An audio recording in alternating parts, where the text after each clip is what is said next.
그 월급에 잠이 와?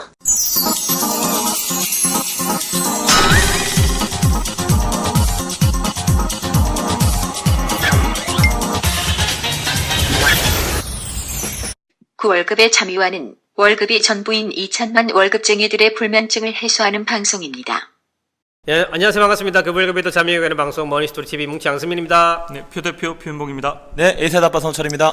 월급쟁이들이 가장 많은 비용을 내는 것 중 하나가 주거비, 그 다음이 교육비죠. 교육비. 애들 교육비 때문에 강남에 사는 부자 아주머니들이 투잡을 뛰는, 알바를 하는 이런 사태까지 벌어지고 있는데, 이 자녀 교육비 많이 발생이 되죠. 근데 이거를 본인이 아니라 국가에서 준다는 이런 택도 없는 얘기를 하시는 분이 계신데, 그게 맞나요, 그게?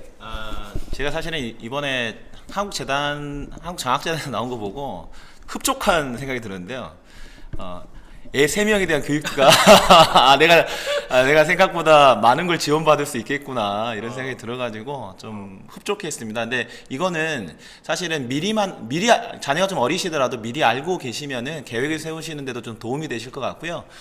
그리고 이제 이걸 해당이 되는데 신청을 안 하면은 못 받으시는 거거든요. 그러니까 좀 이런 것들을 좀 지금 애가 이제 대학 합격했다 이런 분들이라든가 아니면 우리 애가 고등학생이다 아니면 그런 친척이 있다 이럴 경우에도 조금 관심 있게 좀 보시면 좋을 것 같아요. 그럼 이 방송 들으신 분들이 다 신청하면 경쟁률 높아지는 거 아니야? 혼자만 알고 있으세요. 예, 자녀 교육비 국가장학금 활용 방안에 대해서 한번 알아보도록 하겠습니다. 그러니까 이제 국가장학금이 여러 개가 있는데요. 오늘은 소득 연계형 국가장학금을 좀 보면 좀 좋을 것 같아요. 그래서 소득 연계 국가장학금이 뭐냐? 일단은 뒤에 설명드리겠지만 소득 8분위 이하 대학생 중에서 성적 기준만 충족을 하게 되면 실제적으로 이제 전체적으로 다 국가장학금을 받을 수가 있거든요. 그렇기 때문에 해당이 되는데 신청 안 할 이유가 전혀 없겠죠. 몇 가지가 있는데 첫 번째가 국가장학금 1유형, 그러니까 학생이 직접 지원하는 형태고요. 국가장학금 2유형, 이건 이제 대학과 연계해서 대학이 선발하는 형태가 됩니다. 그리고 제가 왜 목소리 얘기했냐? 다자녀 국가장학금. 다자녀 가구의 등록금 부담 경감을 위해서 지원되는 장학금이 있다. 제가 사실 아직 이제 중학생 되니까. 그리고 이제 참 센터장님은 우리 본부장님은 애 3명 아니었으면 참 강의심이 심했겠다. 정말 도움이 돼요. 요즘에 강의할 때도 이게 경쟁력 중에 하나입니다. 그리고 지역 인재 장학금이라는 게 있습니다. 네네. 네. 뭐 끝이에요? 그래서 이제 네.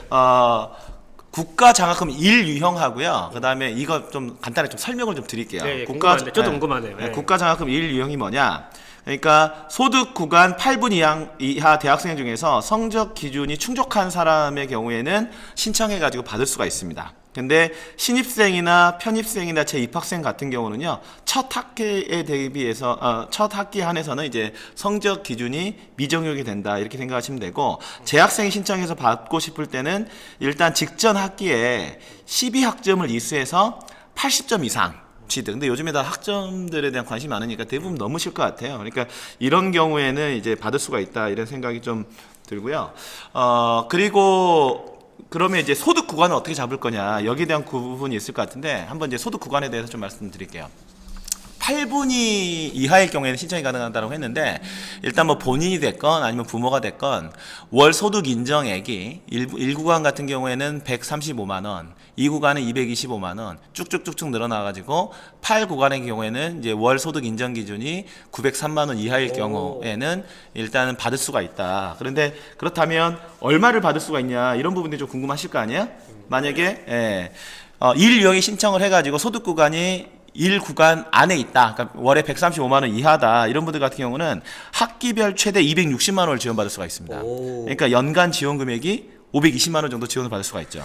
8구간이면 연봉 대략 1억인데 부모 급여가 1억 정도 되시더라도 이런 조건을 활용한다면? 그러니까 1구간. 그러니까 1구간. 소득이 좀 낮은. 근데 3구간까지는 똑같이 260만원을 받을 수가 있어요. 그러니까 3구간이 월 소득 인정 기준이 316만원이잖아요. 그러니까 부모님이 이를테면 연봉이 높지 않다 그러실 수 있죠. 이럴 경우에도 260만원의 학기별 최대 연에 520만원까지 받을 수가 있는 거죠. 그리고 6구간까지는 6구간이 소득이 542만 원이지 않습니까? 월 소득 인정 기준으로요. 이러면 184만 원을 지원받을 수가 있고요. 그 다음에 이제 8구간, 7구간, 8구간 이럴 경우에는 이제 조금 이제 금액 자체가 낮아지는데 7구간의 경우에는 월 소득 인정 기준이 677만 원, 이럴 경우에는 60만 원의 학기별 지원금을 받을 수가 있고 8구간, 그러니까 이건 뭐 1억 이상 소득이라고 봐야 되는데 이럴 경우에도 한 34만 원 정도 지원을 받을 수가 있으니까 학기별로요. 그러니까 어지간한 경우에는 대부분의 여기 해당이 되니까 좀 신청을 좀 하실 필요가 있다 이렇게 생각이 좀 듭니다. 야, 멋지네. 우리 80점이면 B 이상 받아야 되는 건가요? 옛날 기준으로? 저도 대학 때 학점이 좋지가 않아요. 아마 B 정도지 않을까 싶은데요, 그죠? 아마 B 학점 이상이지 않을까. 근데 여기에 보면 소득 인정액이라는 게 있습니다. 그렇다면 저 소득을 어떻게 평가하지? 이러면 이거는 사실 기초연금이라든가 이런 것들을 평가를 할 때도 이렇게 되는데요. 일단 월 소득 플러스 재산을 월 소득으로 환산하는 겁니다. 그러니까 월 소득이 지금은 없는데 재산이 엄청나게 많은 사람한테까지 지원해 주는 건 아니에요. 그러면 월 소득 평가액이라는 게 뭐냐? 가구의 근로소득, 사업소득, 재산소득, 연금소득 여기에 이제 공제 금액을 제외하고 월 기준으로 환산하는 건데, 근데 이제 여기에 이제 그 재산에 대한 월 소득, 재산 여기에 나오는 재산의 경우에는 일반 재산, 그러니까 토지하고 건축, 아니면 임차보증금, 이게 이제 재산 플러스 금융재산 플러스 자동차, 이게 이제 월 재산에 포함이 된다 이렇게 생각하시면 됩니다. 근데 이제 여기에서 월 소득을 평가를 할 때 공제 금액을 제한한다고 했잖아요. 근데 공제 금액은 어떻게 제하느냐? 일단 5,400만 원의 이제 기본적인 그 공제를 해주고, 여기에서 뭐 대학생의 근로소득, 사업소득은 100만 원을 또 공제를 해주고, 그 다음에 일용소득이 있다. 그러면 50%를 공제를 해준다 이렇게 보시면 됩니다.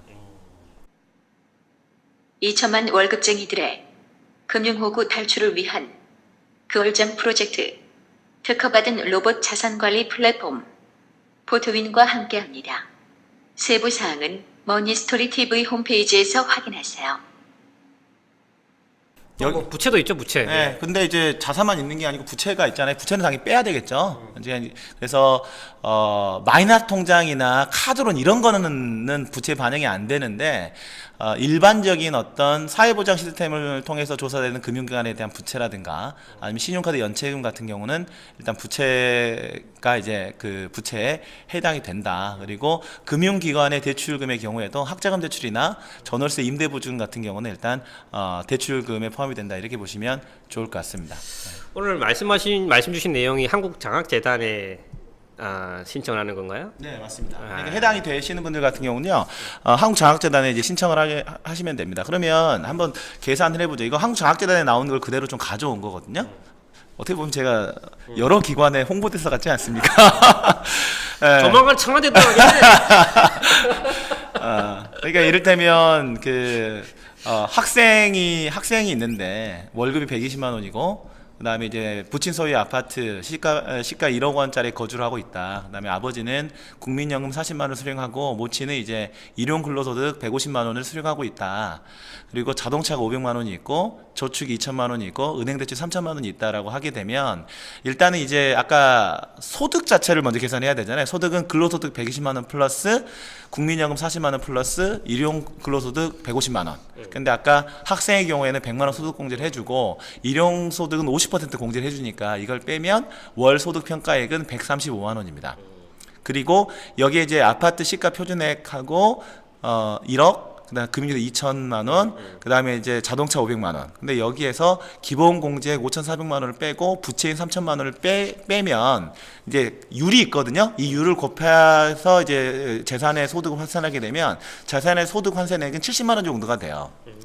그러면 이제 소득 인정액이 한 205만 원 정도가 되죠. 그러면 이제 이분 같은 경우는 이제 소득 분위 자체가 아까 분위 자체가 몇 분위로 나왔죠? 아까 그 금액 자체를 보면 거의 2분위 정도가 되지 않을까 싶은데, 그렇게 되면 이분 같은 경우는 학기별로 한 260만 원 정도, 총 520만 원 정도의 장학금을 받을 수가 있다. 이렇게 보시면 되겠습니다. 야, 이 참 딴 투자 방송을 보면은 불확실한 수익률에 대해서 굉장히 얘기하는데 우리는 확실한 수익률을 띄워주고 있잖아 지금. 야, 연간 500원, 20만 원이면 엄청난 돈을 풀어준 건데, 혹시라도 이 방송 들으시고 혜택 보신 분들 저희한테 좀 맛있는 거 좀 배달 좀 시켜주시고 응원도 좀 해주시고 에셀 아빠님한테 또 감사의 말씀 전해주시면 좋을 것 같습니다. 그리고 하나만 더 말씀드리면 다른 것도 찾아보시면 되는데요. 다자녀 같은 경우는 혜택이 더 크다.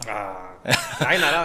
많이 다자녀 같은 경우는 일단 소득 분위별로 아까 3분위까지 260만 원은 같은데요.